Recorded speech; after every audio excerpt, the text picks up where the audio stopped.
WT Jansab 30, Maria Ibuniroda, married, 23 years old, college graduate, 2 years experience as a domestic helper in Philippines. Tell me something about yourself.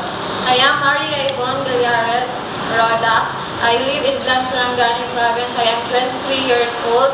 I already married and I have one daughter. How many hours of travel going to 2 office? hours. Family background. In my family, I am the youngest. I have one brother.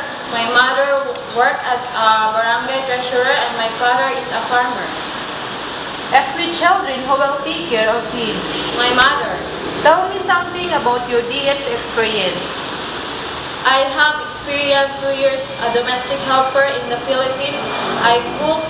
I know how to clean the house and caring babies. Do you know how to cook Chinese food? No, I don't know how to cook Chinese food, but I am willing how to learn how to cook and learn your dishes. What are your hobbies? My hobby is cooking. Are you willing to take care of newborn baby or elderly? Yes, I'm willing. What are the tips? Do you know how to do bottle feeding? Yes, I do.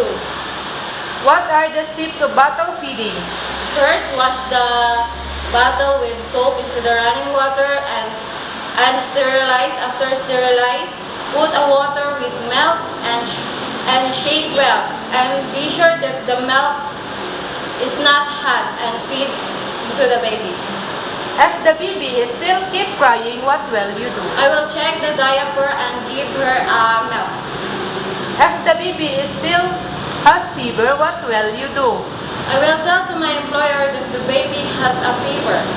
Do you know how to sing lullaby song? Yes, I know. I love you, you love me, we are happy family with a great big hug and a kiss from you to me. I want you to say you love me too.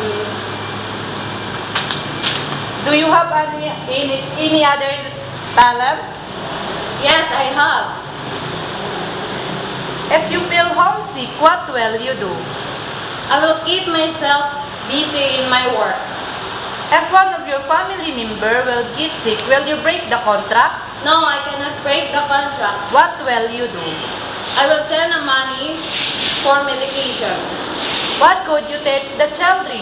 I will teach how to read, how to write, and respect elderly.